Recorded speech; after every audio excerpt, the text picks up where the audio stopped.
Students, good afternoon everyone. So today we are going to discuss the purification methods of organic compounds. So this is the first concept in organic chemistry in the class level. Okay, let us start the purification of organic compounds. As we know, when we are extracting the organic compounds, okay, we cannot get them 100% pure. So along with them there was a chance of coming some impurities. So before we are going to use those organic compounds, we need to purify them.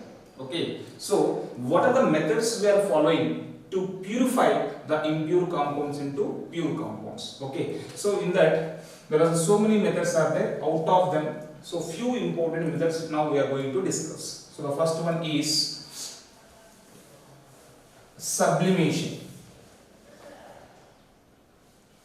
Sublimation. And the second one, crystallization. And the third one, distillation.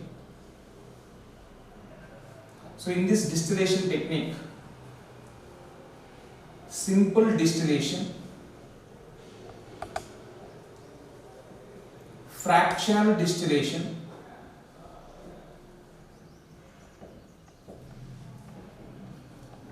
vacuum distillation.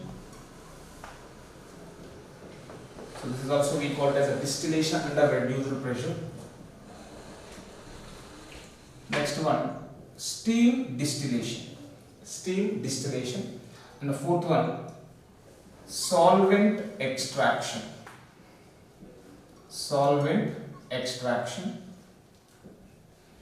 And finally the latest technique, that is what? Chromatography.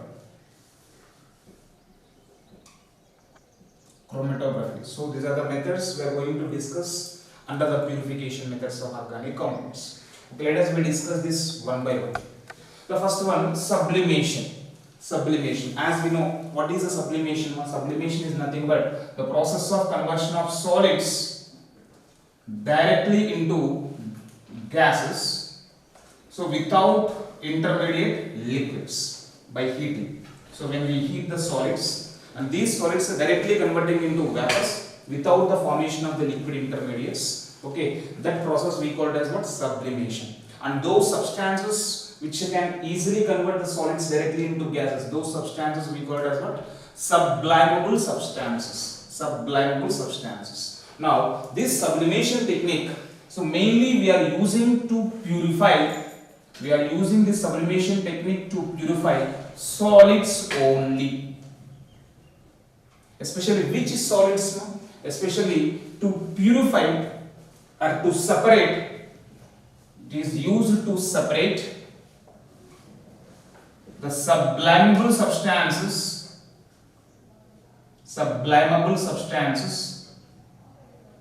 from non-sublimable impurities.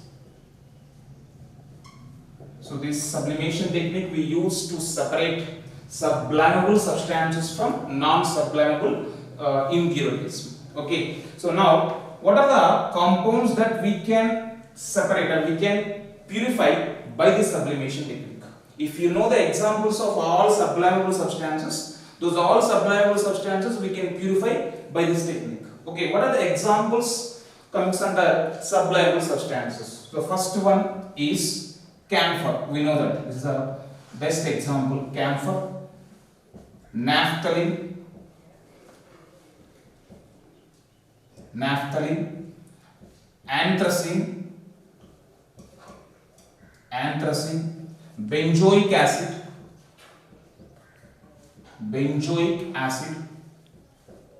phthalic anhydride,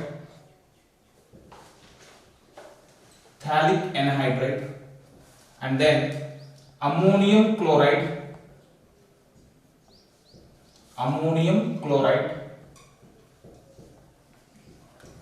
and anthraquinone. Next one, dry ice, and solid sulfur dioxide, and the fourth one and the last one, iodine. Even iodine also is in a vapor form. So these all are the sublimable substances. These all can purify by which technique? Sublimation technique. So once again, the sublimation technique is used to purify the solid substances, especially the solids, the mixture of solids where one of the component is what? Sublimable, another one is non-sublimable, and to separate and to purify those mixture we are following the sublimation technique. So these are the examples of sublimable substances. Next, let us move to the second technique, that is what? Crystallization. Yes, what is the crystallization? So as we know, crystallization is nothing but, suppose liquids, okay, you just cool them. So if you decrease the temperature, at low temperature liquids is slowly converted into what? Solids. Okay, solids. And this process of conversion of liquids into solids, we call it as what? Crystallization. Crystallization. Okay, and this crystallization technique is used to purify which substances? Solids or liquids or gases? Yes. This crystallization technique, it is used to purify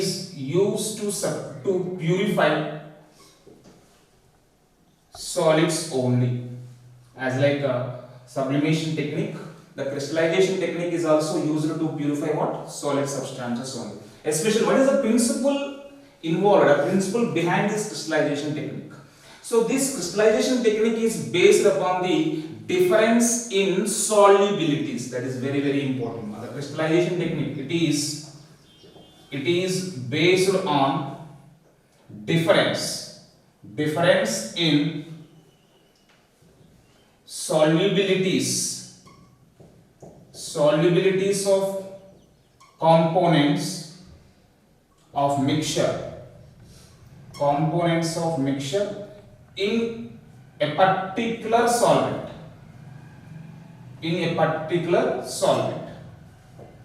See, once again, this principle is only very important. It is based on the difference in the solubilities of components of mixture in a particular solvent. I am just giving an example so that I think you can able to understand this.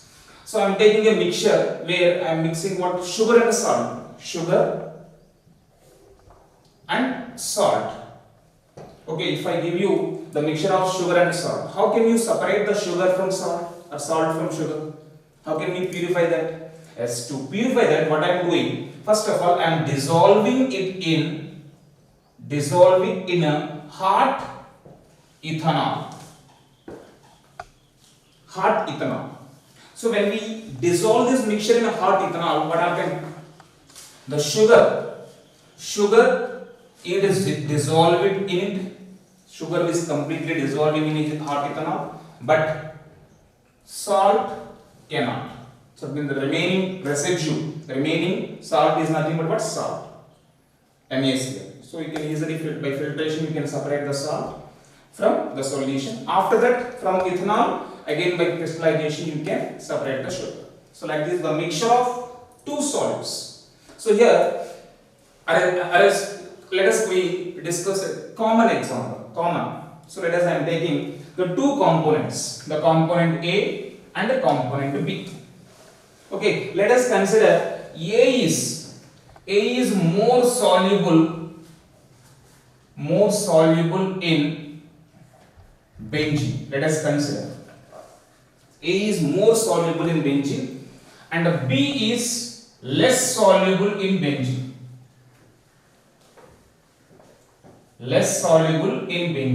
Now what happened?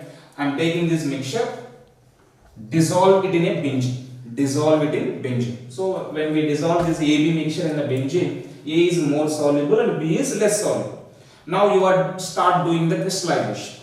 Crystallization means you are decreasing the temperature. So when you decrease the temperature, among the A and the B, which will crystallize first? Which will solidify first? So generally the component which is less soluble will crystallize first. So among the A and the B, which will crystallize first? First B will crystallize. After the complete crystallization of B, then only the crystallization of A will starts. So here, what is the difference? It is based upon the difference in their solubilities. The component which is less soluble in a solvent will crystallize first. Thereafter, the solvent which is the component which is more soluble in a particular solvent. So, based upon the solubility differences, we are separating the components of the mixture, and this phenomenon we call it as what? Crystallization. Okay, if you do this crystallization repeatedly, okay, then that is what we call as fractional crystallization. So, what are the examples for crystallization? Sugar and salt. For fractional crystallization, best example for a fractional crystallization, that is what? KClO3 and a KCl mixture. KClO3 is more soluble and KCl is less soluble in a water. So this is an example that we can separate by fractional crystallization. Okay, thereafter let us move to the next, that is what? Distillation. In this, first of all, what is a distillation? Distillation is a phenomenon, it's a sequence of steps. What are the sequence of steps in a distillation? First of all, we need to boil the mixture. Boiling. Okay, after boiling, what happened? The liquid component. And one more thing, this distillation technique, all distillation phenomena, all distillations are used to purify liquids, to purify liquid mixtures. Okay, to purify the liquids, we follow distillation techniques. Okay, now the mixture of liquids are there.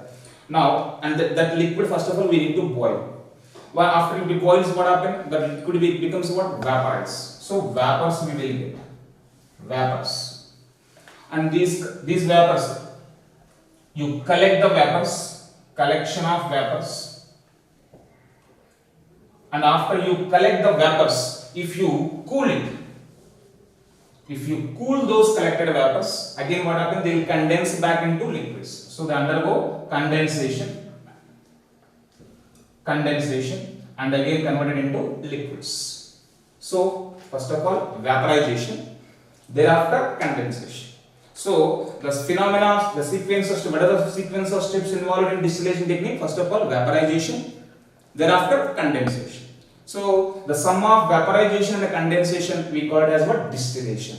Okay, now this distillation technique is used to purify liquids. Again, this distillation techniques, as already I told you, so there were so many techniques under the distillation technique. The first one is simple distillation. Simple distillation. Simple distillation is nothing but the same as like original distillation. So first you take the mixture of liquids, you simply boil. If after the boiling, what happens? They undergo evaporation, vaporization.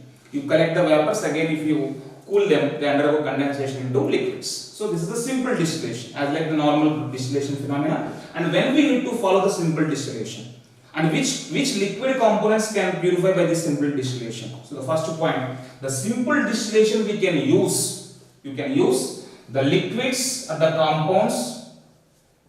compounds which cannot decompose,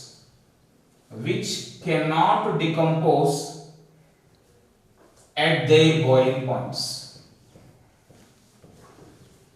Okay, they should not decompose at their boiling points. So few liquids are there. Once they reaches to the boiling point, they will immediately decompose into some other liquids, some other compounds. That is why. So this simple distillation technique is used only for those liquid components which cannot decompose at their boiling point. Okay, and one more point you should remember. This distillation technique, simple distillation technique, we can use to separate the components of the liquids whose boiling point difference is high. How much it is? The delta Tb. What is the difference? Delta Tb means the difference in the boiling temperatures. The delta Tb should be greater than or equal to 40 degrees Celsius. If it is greater than or equal to 40 degrees Celsius, then only we will follow this simple distillation technique. Then what are the mixtures, liquid mixtures that we can purify by this simple distillation technique? Okay, so I'm just giving here 3 pairs of mixtures. These 3 pairs we can easily separate or purify by this simple distillation. First one is AB. AB means aniline benzene. AB, aniline plus benzene. Aniline benzene mixture. Next, AC. AC means aniline, chloroform, aniline and chloroform. Next, ET, entertainment means ether plus toluene. So like this, now shortcuts you can remember: AB, AC, ET. Aniline benzene, aniline chloroform, ether and toluene. So when you take any two components of the mixture, their boiling point difference is more than 40 degrees. Then only we can purify by this simple distillation. Okay. Next, let us move to the next process. That is what? The second one, fractional distillation. Fractional distillation.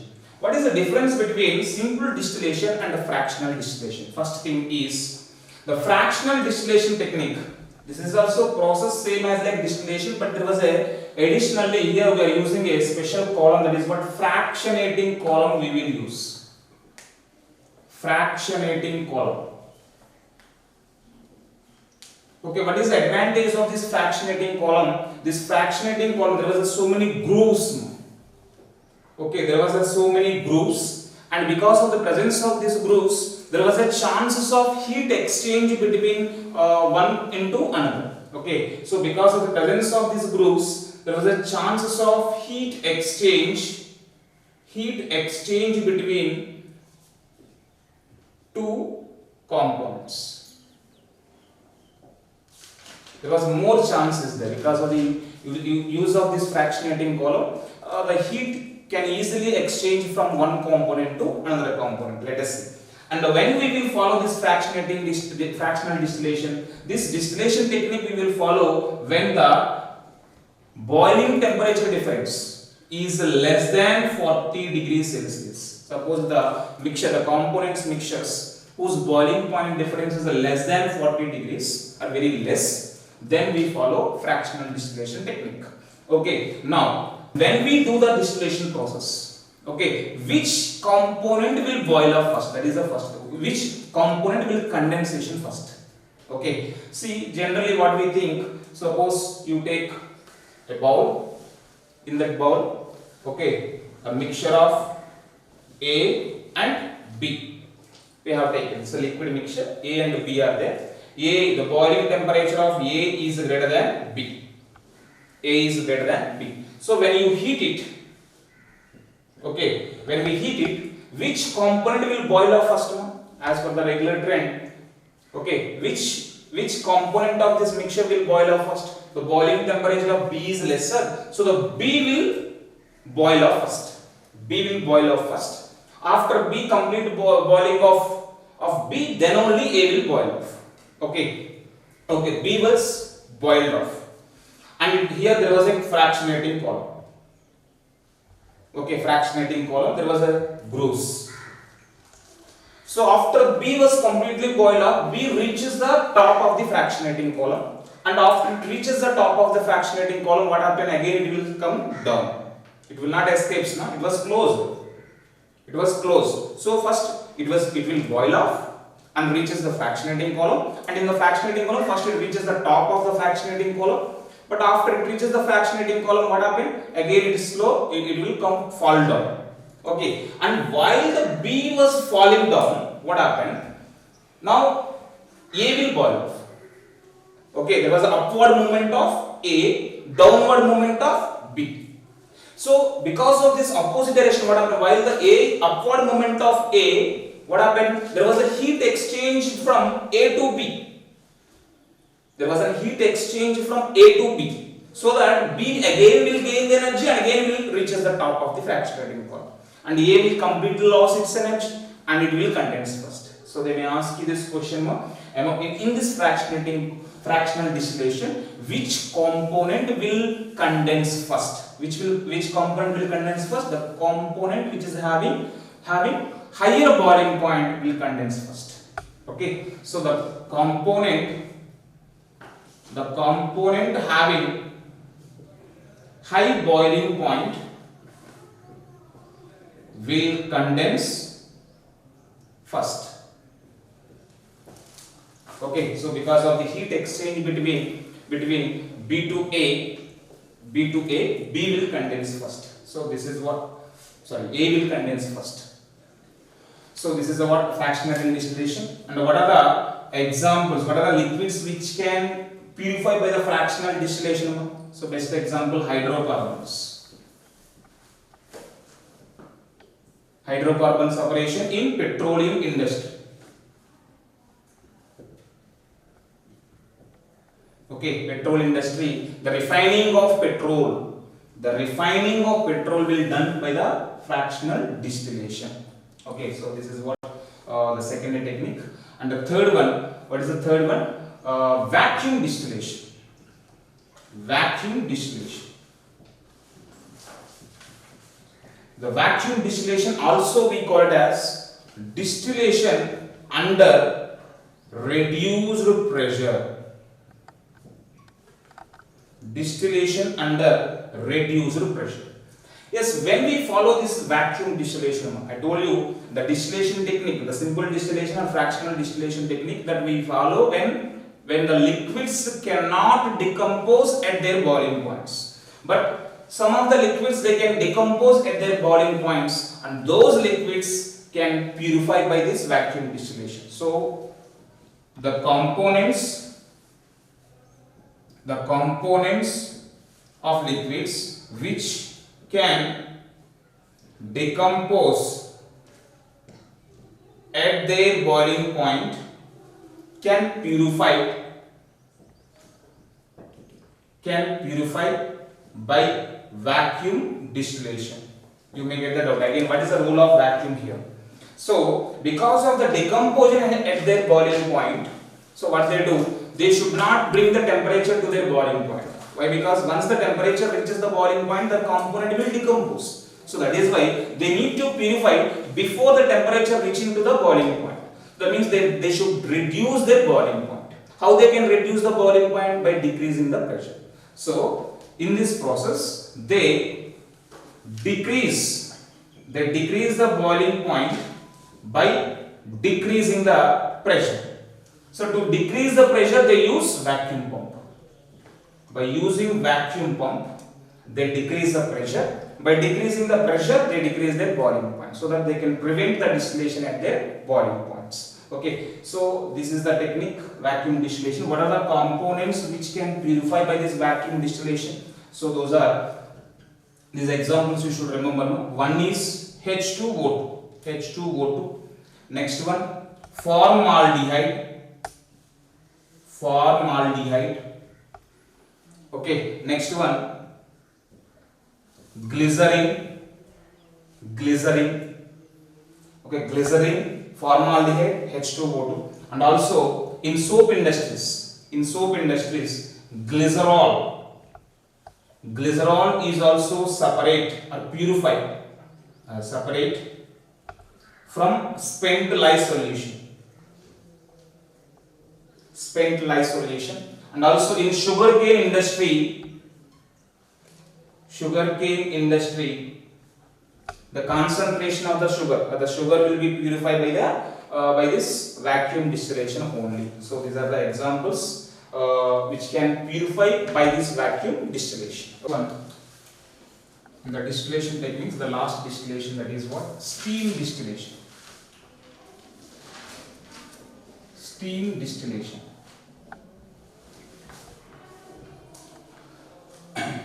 And one thing, the steam distillation technique is used to purify the components which are insoluble in the water. That is the first one. And the components which are steam volatile, and the components which are having high vapor pressure. Okay, only those components only can purify by this steam distillation technique. Okay, so once again, the steam distillation is used to purify the components which are steam volatile, and the components which are insoluble in water,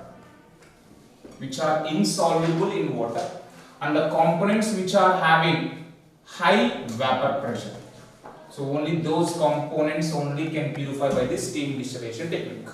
Okay, and one more thing, this steam distillation technique is according to the gas law, that is what? Dalton's law.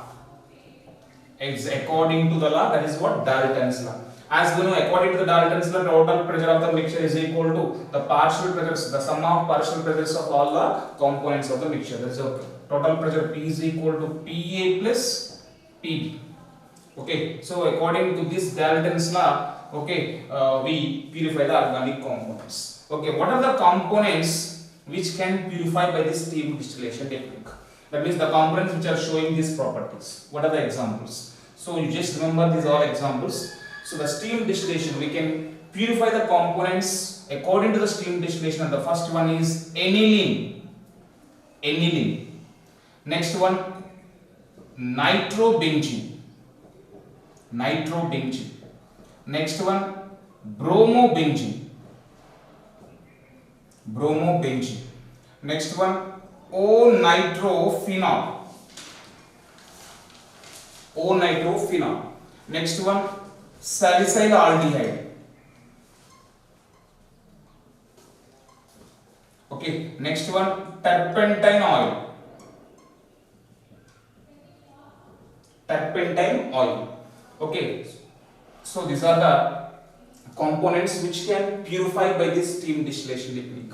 Aniline, and then nitrobenzene, bromobenzene, O-nitrophenol, salicylaldehyde, turpentine oil. So like this, a few examples also there. So these are the main components which can purify by this steam distillation technique. Okay, and the next one, solvent extraction. Solvent extraction. So what is a solvent extraction? Solvent extraction is nothing but, suppose if a component having more affinity towards a particular solvent. Okay, that means, for example, you just take benzoic acid. Benzoic acid. Okay, benzoic acid in water. That means aqueous solution of benzoic acid you take. So, but benzoic acid is what? Organic component. And these organic components are more soluble in organic solvents. So, to this aqueous solution, if you add an organic solvent, that is what? Benzene. Okay, benzene. Okay, as we know, benzene and water. One is aqueous solvent, another one is what? Organic solvent. They both are what? Immiscible. Immiscible means what? They cannot mix uniform. There was formation of two layers. And especially when you suppose in this solvent extraction, they use a special apparatus, that is what? Conical flask. Okay, so this is what? Conical flask. In this conical flask, first of all, they will take the aqueous solution of benzoic acid. So this is what? Aqueous solution. And in that aqueous solution, what is present? What is present? Benzoic acid is present. Now to this aqueous solution of benzoic acid, aqueous. To this benzoic acid, now I have added what? Benzene I have added. Benzene. Now among the water and the benzene, benzoic acid is more soluble in what? Benzene. That is why, so first you close the lid and shake well. After you shake well, after thorough shaking, what happened? Whatever the benzoic acid that was present in water, it will soluble in benzene. So completely the benzoic acid is soluble in benzene. So if you after completely soluble, first you just open the lid. So the bottom layer is always aqueous layer, top layer is always the organic layer, because organic compounds have less density than aqueous solvents. That is why bottom layer is always the aqueous layer, top layer is always the what? Organic layer. By using this layer, by opening this opener, what happened? The aqueous layer you can separate, so that we can separate what? Benzoic acid from water. Okay, so by using a suitable solvent, in the solvent that particular component is more soluble. Okay, so by selection of a particular solvent, you are separating or purifying a component of organic mixture, and that process we call it as what? Solvent extraction. Okay, best example, separation of benzoic acid from aqueous solution. So best example for solvent extraction. So these are the purification methods, and the new latest technique, that is what? Chromatography. Chromatography. I'm not going in detail about the chromatography. I'm just giving you the basics. What are the things we need to remember? Okay. Chromatography. And this process of chromatography was first introduced by Sweat. The scientist Sweat introduced the process of chromatography technique. Okay. And this chromatography, usually the chromatography having two phases. Two phases. One is mobile phase. Mobile phase. That means moving phase. Mobile phase means moving phase. Movable. Whereas the second one is what? Stationary phase. Stationary phase. Stationary phase means it's a fixed. It will not move. Okay, two phases we use in chromatography. One is mobile phase, another one is what? Stationary phase. Okay, now again, based on the principle involved in it, principle behind this. There was two principles. The two principles involved behind or involved in this chromatography is, one is adsorption. One principle is what? Adsorption principle. Okay, and the second principle is what? Partition principle. Partition. Adsorption and partition. Adsorption means what? It's an what? Surface phenomena, and there was a weak interactions between that adsorbent and adsorbent. Okay, this is the adsorption. It's not a bulk phenomena, it is only a surface phenomena. Partition means it was what? Blocked between the two phases, two particles. Okay, partitioning. Partitioning means what? Suppose for example, you just consider this is one room and the neighboring is another room, and those two rooms are partitioned by a wall. Okay, partition means there was struck between the two. Okay, so there was two principles behind this chromatography. Is one is adsorption principle, another one is partition principle. And for adsorption principle, best examples for the adsorption principles are two best examples. One is a column chromatography. Column chromatography is what type of chromatography? Adsorption chromatography. Column chromatography, and one more is a TLC. TLC stands for thin layer chromatography. Okay, both column chromatography and thin layer chromatography, they both are based on the which principle? Adsorption principle. Okay, next partition principle. Best example is paper chromatography. Paper chromatography. Paper chromatography. So this is just an introduction. Two principles, adsorption principle and a partition principle. Based upon adsorption, both column chromatography and thin layer chromatography works out, and based upon partition chromatography, paper chromatography will work. Here one more point you should remember, that is what? RF. What is RF stands for? RF stands for retardation factor. Retardation factor. What is the retardation factor? It is nothing but in chromatogram. So this is what? Chromatogram. So this is a baseline and this is a final point, and this is what? Solvent.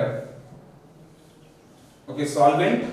So when you keep this in mobile phase, the mobile phase, the solvent will elute from bottom to top and reaches the maximum. So this is the maximum distance traveled by the solvent. So this is called solvent front. Solvent front. And this is the distance traveled by the component. Suppose this is a mixture having A and B. So this is A and this is B. Like this. Okay, now RF value of A. RF value of A means what is the formula? RF value is nothing but distance traveled by